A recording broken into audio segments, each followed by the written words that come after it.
On ne peut pas se balader avec des Rolex en or et diamants, etc. et laisser crever les gens de faim, voire même parfois dans le même pays dans lequel on habite. Bonjour à tous. J'aimerais aujourd'hui vous faire partager 2 parcours de vie hors du commun, à l'opposé l'un de l'autre. Et pourtant, vous allez voir, l'historien Odon Vallée a hérité de 100 millions d'euros. Jean-Baptiste Descroix-Vernier est parti de rien et a fait fortune sur le net. Mais vous risquez d'être surpris d'apprendre à quoi sert leur argent. Ils sont venus m'en parler en 2011. N'hésitez pas à vous abonner, c'est gratuit, commentez et partagez les vidéos. Paris, place de la Bourse. Ne vous fiez pas à son look, Jean-Baptiste Descroix-Vernier est multimillionnaire et à 40 ans, il a déjà légué toute sa fortune à des associations humanitaires. Bonjour. Bonjour Charles-Henri. Enchanté, ça va bien et toi? Bienvenue. Bonjour, bonjour mademoiselle. Bonjour. Je pense que je suis un ovni ici. Si vous filmez un peu autour, vous allez vite voir. Je pense que je suis un peu un ovni. Ceci étant dit, ça fait du bien de temps en temps aussi d'avoir un peu de sang neuf, d'avoir des gens qui n'ont pas de la langue de bois, qui ont un vrai discours d'entrepreneur. Mais avant d'être un redoutable homme d'affaires, Jean-Baptiste Descroix-Vernier a vécu un parcours hors du commun. Séminariste puis avocat, il fait fortune en inventant un système de paiement sur Internet qu'il présente aujourd'hui à ses investisseurs. Le financier, il a dans sa mentalité, 2 instincts, 2 pulsions. Quand on est en crise, comme là, on est en crise, il a peur. Il tremble de peur. Il a la trouille sur les marchés, il a la trouille. Et quand on est en croissance, il est cupide. Là, on va les rassurer. T'as vu la bourse? On fera une bonne année, vous verrez que c'est une belle année. Il n'y a pas d'alerte particulière, etc. Ce qui le distingue surtout, c'est qu'on est dans la rapidité. Les choses se font très vite, les décisions se prennent extrêmement vite. Et ça, c'est vraiment unique. C'est la vitesse d'action, de décision. Au revoir, à bientôt. Arnaud, bon courage pour la bourse, hein, je sais que c'est pas simple. Direction le bureau et pas une minute à perdre pour cet homme pressé qui enchaîne les rendez-vous.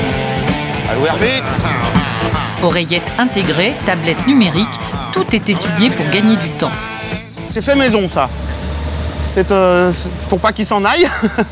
Et puis là, je téléphone dans le casque ou j'envoie des SMS. Pas de temps perdu. Ça va? Cette entreprise, Jean-Baptiste Descroix-Vernier, l'a créée il y a 10 ans avec seulement 12 000 euros en poche. Aujourd'hui, il compte 280 collaborateurs qu'il surnomme ses ninjas. Nous, on vit avec Jean-Baptiste, on vit en tant que ninja, on est dans cet esprit. On travaille, on est là comme les meilleurs et on reste meilleurs, voilà, tout le temps. C'est quelqu'un qui n'arrête jamais, c'est-à-dire qu'on lui laisse un message, par exemple, moi, si je ne dors pas à 4 h du matin, la veille pour le lendemain, à 4 h 01, il m'a répondu. Et il est tout le temps sur ses PC, il est tout le temps au travail. C'est vrai qu'il montre l'exemple, voilà, c'est ça. Il donne ce qu'il a et il veut qu'on donne pareil. Cette entreprise qu'il dirige au quotidien depuis son domicile d'Amsterdam est née en 2001 de ce concept révolutionnaire qui va générer très vite un chiffre d'affaires exceptionnel. On a inventé des systèmes de paiement totalement anonymes et non risqués qui passaient par les lignes téléphoniques surtaxées, par des SMS et puis plus tard par des comptes comme PayPal, etc. Tout de suite, je me suis rendu compte que ce serait un grand succès. Dès la première année, on a généré 300 000 euros et quelques de chiffre d'affaires. La deuxième, on a fait 2,5 millions. Et ensuite, c'était 9 millions, 17 millions, 25 millions, 55 millions, 65, 90, etc.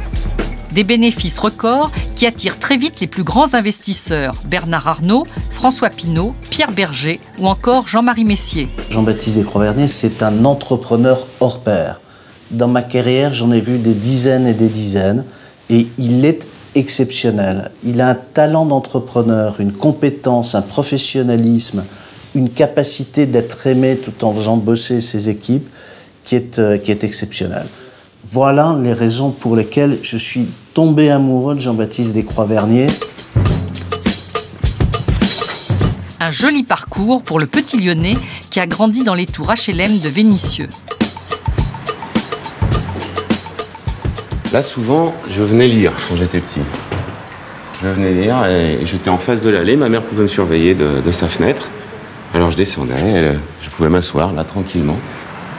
Une chose qui est très importante pour moi, j'ai pas envie de devenir un nouveau riche, mais j'ai pas envie d'oublier que je suis un ancien pauvre. Ma mère était institutrice. en maternelle. Voilà, pendant longtemps, elle a peu travaillé, elle a élevé ses enfants. C'est pour ça que j'ai eu vraiment la chance d'avoir des parents très présents, surtout ma mère. Et mon père, à l'époque, il vendait du matériel de sécurité d'usine. Il avait peu de moyens, il ne nous restait pas grand-chose à la fin du mois et j'étais boursier. La République m'a permis de faire des études, d'aller de l'avant, d'envisager une carrière. Après de brillantes études de droit, à 23 ans, le jeune homme devient avocat d'affaires, une profession qu'il exerce 6 ans et dont il garde un goût amer. Là, c'était la maison des avocats, ici. J'appelais ça le quartier général des cons. Chaque fois que je me pointais là, c'était pour me prendre une tollée au Conseil de l'Ordre, pour insolence, etc. Dans ma famille, quand on ne connaissait pas Polytechnique, tout ça, donc il fallait réussir, il fallait être médecin ou avocat. J'ai fait avocat, un temps. Et ce jour, il croise un ancien collègue. Comment ça se passe au barreau de Lyon depuis mon départ, alors? D'abord, sache que je te regrette. Et je pense ne pas être le seul. Ah non, je ne pense pas être le seul à te regretter. J'ai suivi au fil des années ta magnifique réussite. C'est gentil. Et moi, je ne peux qu'admirer l'homme que tu es devenu. Voilà. Aujourd'hui, l'ancien avocat d'affaires est classé 412e fortune de France. Ça m'a pas tourné la tête de gagner beaucoup d'argent. Je crois que l'argent n'est pas sale. Je crois qu'il faut tout faire pour en gagner, en tout cas dans la limite de la loi. Et je n'ai absolument aucune honte d'en gagner. En revanche, ce qui peut être sale, c'est ce qu'on en fait. Et donc ma fierté, c'est justement d'avoir réinvesti cet argent dans son intégralité, de l'avoir réutilisé et d'avoir partagé ma fortune entre divers organismes humanitaires. Il nous conduit tout près de Lyon, sur ces terres de la Dombe, qu'il a déjà léguées à la SPA. Et voilà, changement de botte. C'est ici qu'il pratique régulièrement une activité peu commune. Alors là, on est dans ma ferme. Voilà, au milieu des étangs de la Dombe, très très belle région française, où on cultive, on élève du poisson. Des carpes, des brochets, des cendres. Et on va aller faire une pêche de prélèvement dans un des étangs qui a beaucoup profité aux poissons, et il y en a trop. Alors qu'on va enlever entre 100 et 200 kilos de carpes, et puis on va les amener dans un plan d'eau plus grand. Au total, Jean-Baptiste Descroix-Vernier possède 165 hectares, des forêts, un lac, 6 étangs dans lesquels il s'adonne à la pisciculture. Viens par terre. Là, ça va devenir difficile parce qu'on prend tout le poisson dans le filet, et plus ça va, plus c'est lourd. Ouh là là! Une belle Ah ouais, là il y a un monstre. Le plaisir, c'est de voir le poisson qui est en très bonne santé. Ça, c'est des poissons. Tu vois, une petite carpe comme ça, il y a de belles écailles, pas attaquées par les carnassiers, le vif. Allez, on le monte, on y va. On a chargé celle-là. Allez, 1, 2, 3. Et là, t'arrives, ils vont pas y croire, hein. Là, j'ai 50 000 mecs qui vont voir mon action. Ah non, Quand je peux revenir en France, c'est là que je me sens bien, et avec mes poissons, les oiseaux et tout ça. Tiens, carpe. C'est mes racines. Moi, mes ancêtres faisaient ça. Avec mon grand-père, j'ai pêché toute mon enfance. C'est ici que l'homme d'affaires retrouve ses amis comme le philosophe Bernard-Henri Lévy. Vous avez là un personnage complètement hors norme, qui a vraiment la tête dans la toile et les pieds dans la terre. La tête dans la plus grande sophistication.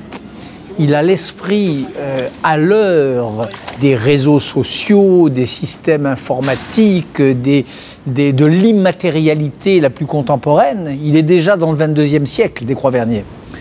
Et puis il est dans les premiers siècles de la chrétienté, quand il se trouve à Lyon. Ce double ancrage dans les étoiles du net et dans la terre de la paysannerie française, c'est quelque chose, je crois, de tout à fait extraordinaire et qui vraiment lui appartient.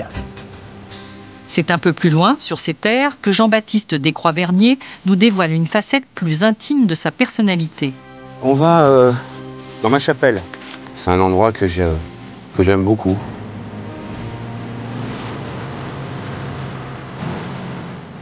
Dieu a été mon allié toute ma vie, et il l'est toujours. Il m'a jamais trahi. Il a toujours été présent dans les pires moments. C'est un allié de poids. Je pense que j'ai ici pour remercier. Un allié tellement fort qu'avant de devenir avocat, il envisageait de devenir prêtre. J'ai jamais oublié cette vocation. Je pensais que je serais heureux à servir Dieu, et puis finalement c'est ce que je fais, mais d'une manière différente. Pendant des années, l'homme le plus riche du monde, c'était le sultan de Brunei. Il a fait quoi? Qu'est-ce qu'il a fait? Il a rien fait du tout, il sert à rien ce mec. Il avait rien fait. Pendant des années, les gars les plus riches étaient des types assis sur leur pétrole, ils faisaient rien. Aujourd'hui, les gars les plus riches du monde sont des hommes qui sont issus des nouvelles technologies, sont des gens atypiques, sont des gens qui ne sont pas rentrés dans le moule, dans la norme. C'est le cas de Gates, c'est le cas de Jobs qui vient de décéder, c'est le cas de gens comme ça.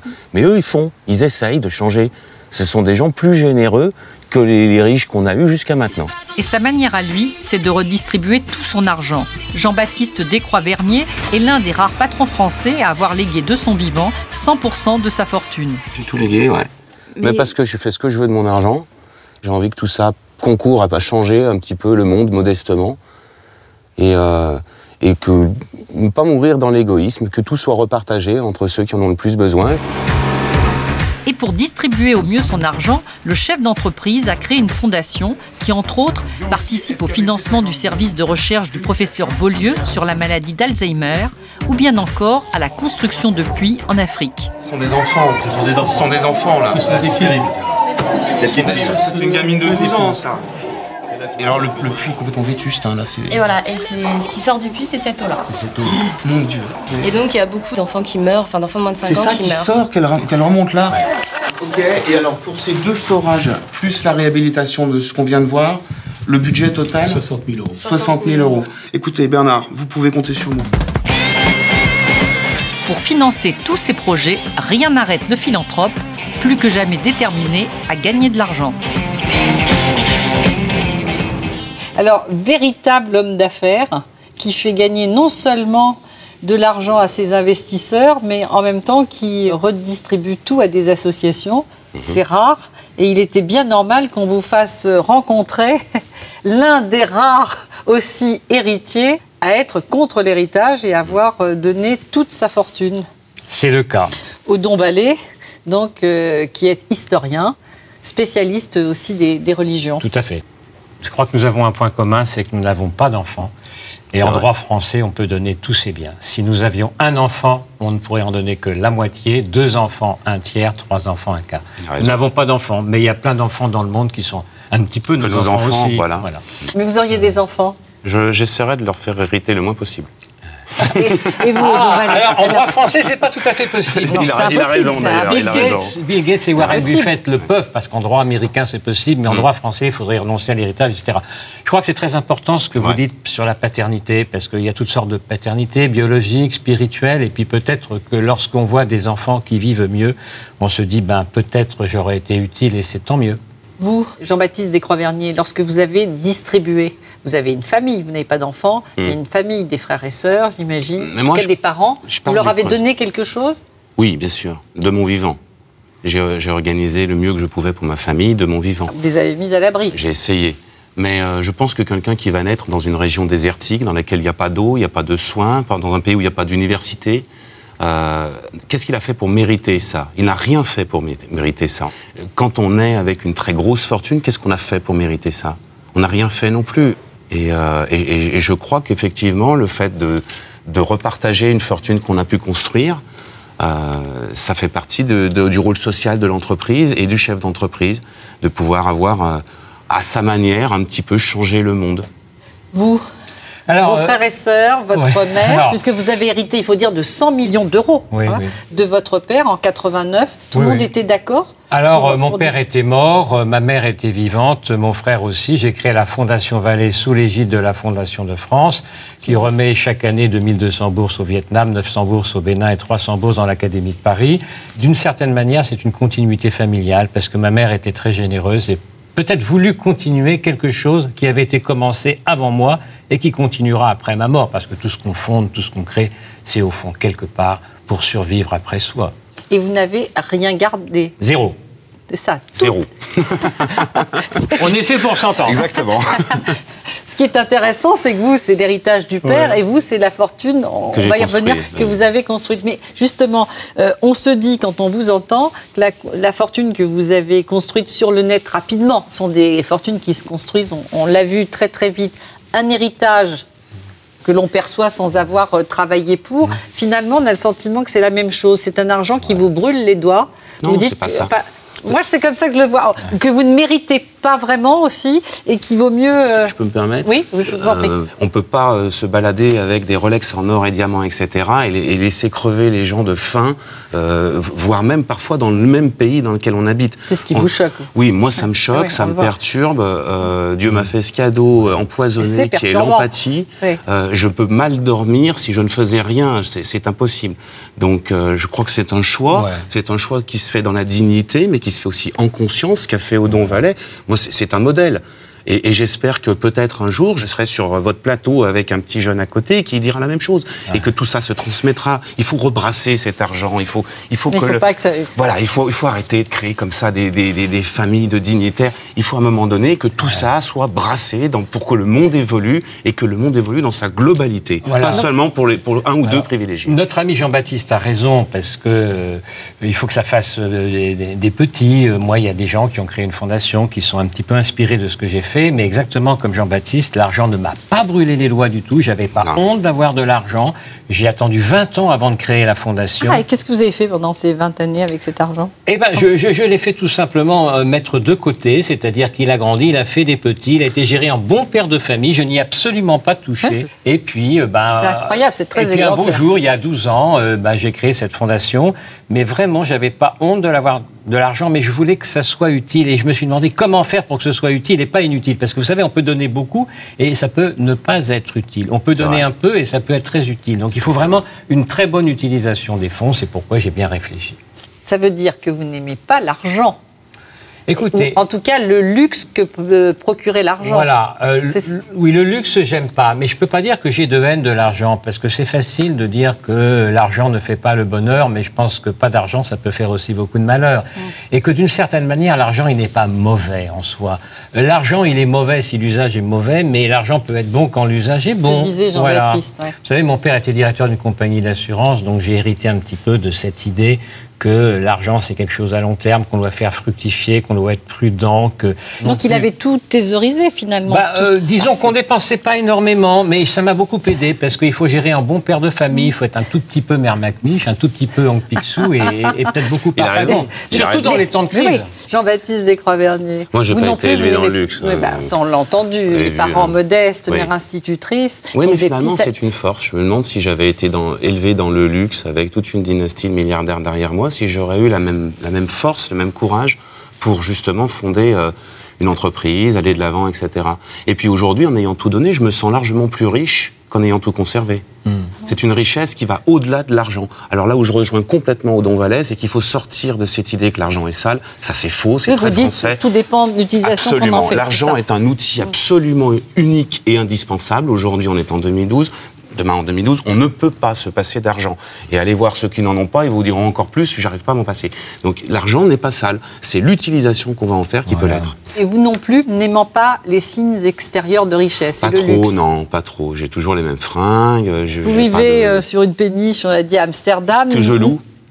Que je loue avec ces meubles d'ailleurs. Les meubles même ne m'appartiennent pas. Mais ce détachement-là m'apporte quelque chose de très fort. Cela dit, vous êtes quand même fait plaisir. En achetant ces terres, ces étangs, on vous voit assez... Non, mais c'est ça qui est intéressant.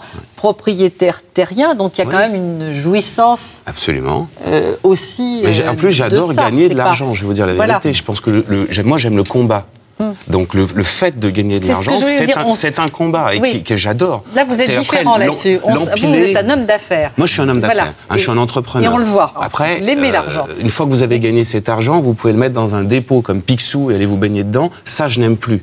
Voilà, c'est à partir de là où je veux me sentir utile. Mais j'aime mon métier d'homme d'affaires, j'aime mon métier d'entrepreneur. Mais d'ailleurs, ce qui est assez malin, c'est que justement, d'une certaine manière, en rachetant les terres, là où aussi a grandi votre grand-père, vous vivez votre rêve. C'est vrai. Ça, c'est l'argent qui vous le procure, mais en même temps, tout est donné déjà... je m'en sens usufruitier. Voilà, vous avez l'usufruit. Je m'en sens usufruitier et la nue propriété appartient à l'humanité et ce grand brassage de pognon devrait normalement faire évoluer le monde un peu mieux, dans le bon sens. Alors moi, voyez-vous, dans l'argent, ce que j'ai beaucoup aimé, c'est mon premier salaire. C'était en 1971, c'était 2000 francs pour moi.